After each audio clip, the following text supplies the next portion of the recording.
Okay, today I'm going to talk about Google Business Profile. This is basically Google Maps. For lots of search terms on Google, they'll give a lot of priority to Maps listings or Google Business listings. So here, for example, I've searched for plumber, and you can see that it's got this kind of rubbish AI overview about what a plumber is. And then the next result is check a trade. And I've got some links to search, check a trade, Trustpilot, Yelp.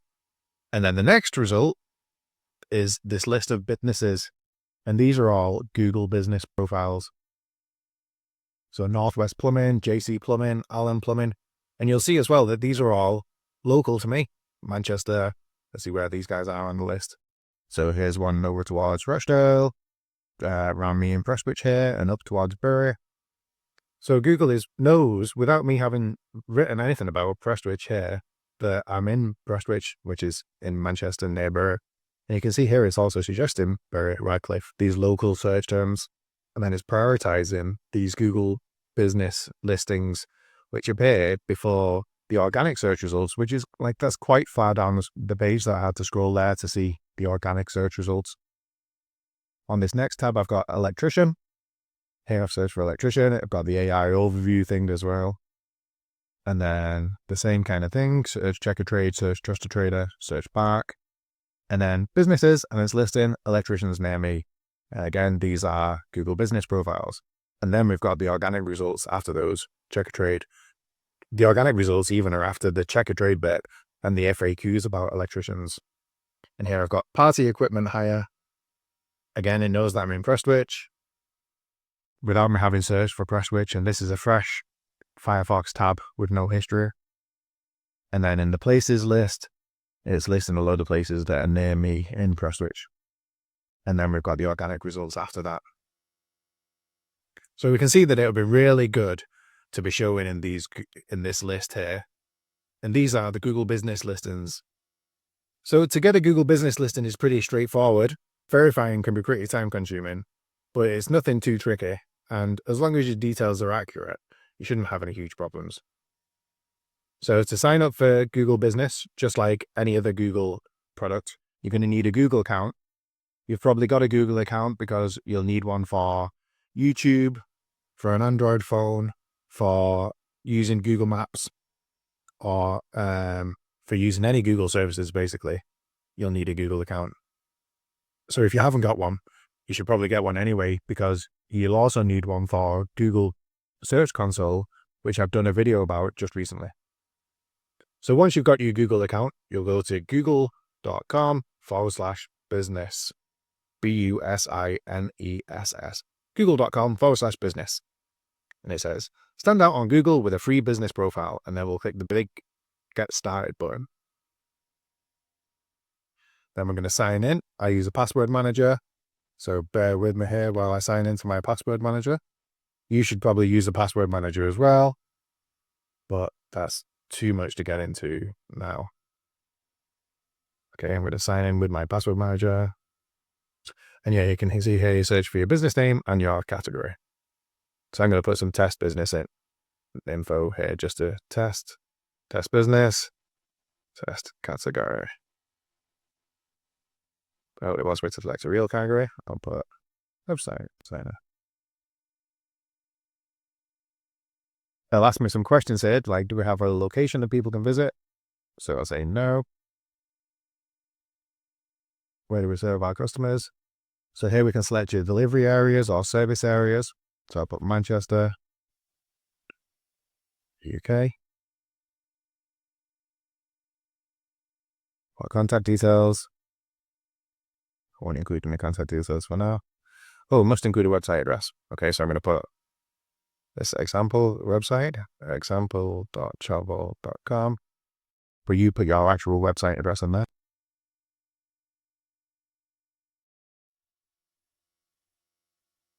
And now you get through to the mailing verification bit, where you'll have to put in your actual street address. You should continue with this. I'm going to verify later because I haven't got another street address to put in here. And what they might do after this is send you a postcard in the post to verify your address. So here it's asking me if I want to add any more services. So I could say I do software development as well. and you fill in your business hours. You should fill this in. Add a business description. This is just a test, but you should fill in at least a brief description about your business. Add photos of your business.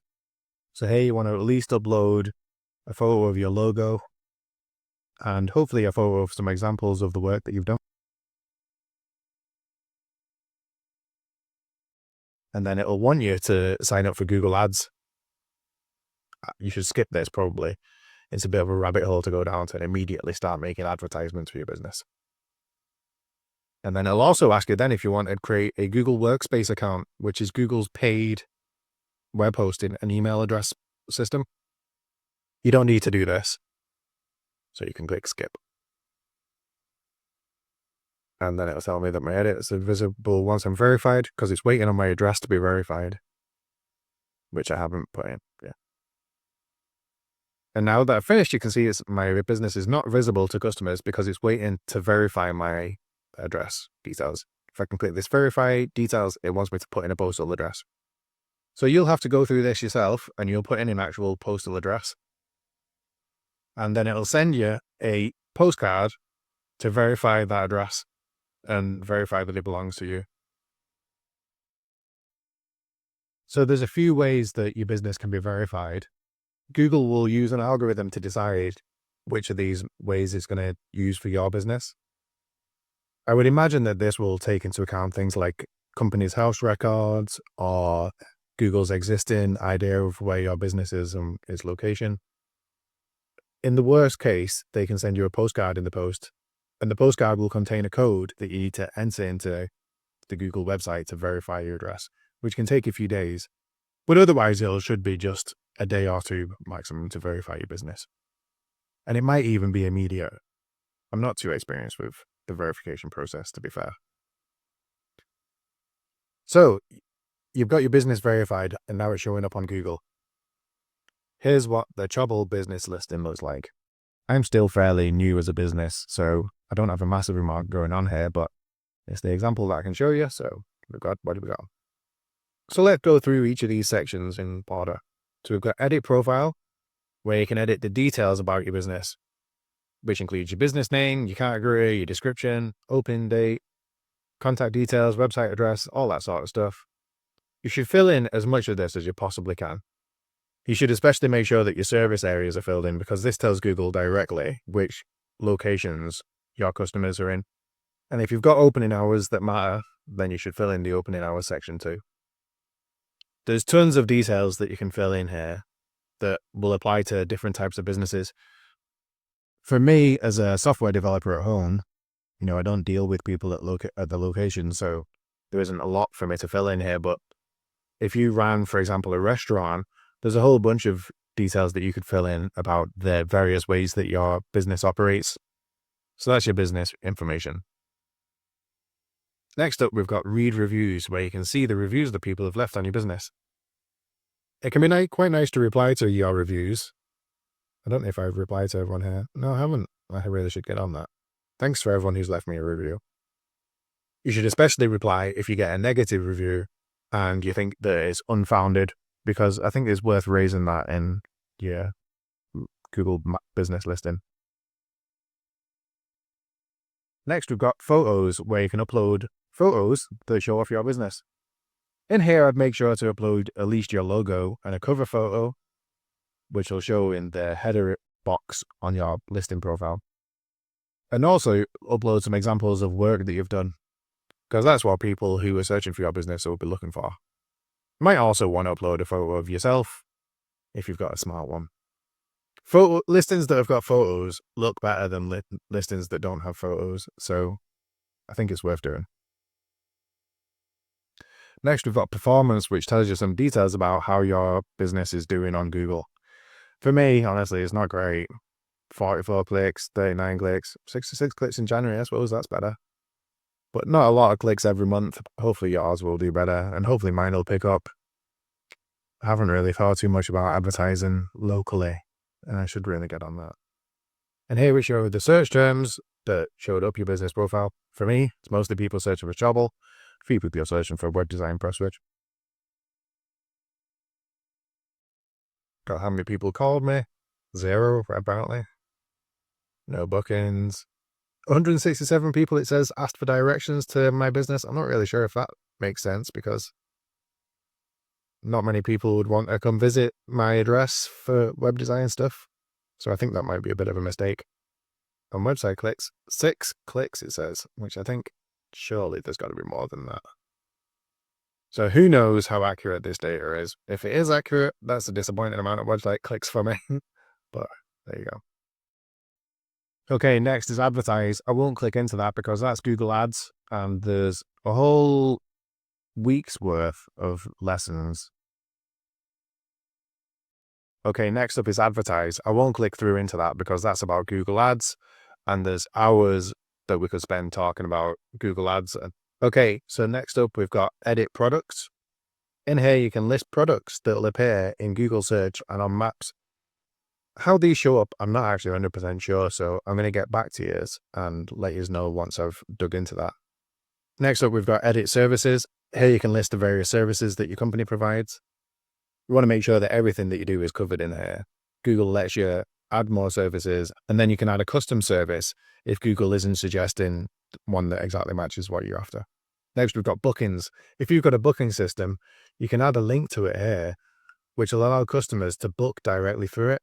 You can also just link it to your contact form if you haven't got a booking system, which is what I've done. Next up, we've got the Q&A. Customers or you can ask questions of the business, and then you can leave a response as the answer. Or I think visitors can even leave a response as well. So here I've asked myself what my hourly fee is and then replied to it. And then if I click through to my Google Maps listing here, we can see that the Q&A shows up in the listing itself. So if you've got questions that you're commonly getting asked or that you think are good to tell your visitors about upfront before they even click through to your website, the Q&A section is the place to do that. Add update. So in here, we can post updates that'll appear as kind of mini blog posts within Google Maps. It's hard to remember to post updates to your Google Maps listing because who's logging into Google Maps on the regular? But if you can remember when you do something substantial with your business, it would be nice to log in and go to add update here and post something about your business. So you might post about a new service that you've got or a new product that you're selling or some update to your terms and conditions or anything really. It's another little signal for any visitors who see your Google Maps listing that your business is active and up to date. I know it can feel sometimes like there's a million places to keep up to date. There kind of is. So you can add updates, offers, or events. These are just different templates really for updates that appear on your Google Maps listing. And then we've got the last link, ask for reviews, which give you a little code that you can give to someone that'll immediately take them through to the place where they can leave a review for your business. Bizarrely, it lets me leave a review for my own business. 5 stars. You can also share a QR code here that'll link people straight through to your Google Maps listing for them to leave a review. So that's an overview of your Google business profile. I think the main things that are important here are to try and encourage some people to leave you some reviews because just 1 or 2 reviews looks a lot better than none. And to make sure that your details on there are filled out as best as you're reasonably able to do. Obviously, it'll be a huge amount of work to copy all of your products onto Google Maps and to copy every single one of your images over and to keep it entirely up to date with what your website says. And I think that would probably be a bit unreasonable to do. But keeping it somewhat up to date, I think is worthwhile. And trying to get people to leave you a review, I think is definitely worthwhile. Speaking of which, if anyone fancies leaving me a review, I'd really appreciate it. I've only got 4. And it'd be nice to have a few more. So that's Google Business. It's maybe worth me mentioning Bing Places as well, which is at bingplaces.com, which is Bing, Microsoft search engine, their equivalent of Google Business. You can actually import your Google Business listing straight over to Bing. Admittedly, hardly anyone is searching on Bing, but some people are. So it's worth having your business show up on both. I hope that's a good overview of how Google Business works. Hopefully it's all very straightforward, like Google will try and make this very easy for you to do. One question people have about Google Business listings is whether they have to show their home address. You don't have to. You can set the business to say that you serve people at their address. If I go to edit profile and business address, I can untick show business address to customers and it won't show the address. But you also then won't show up in the maps listing quite as often.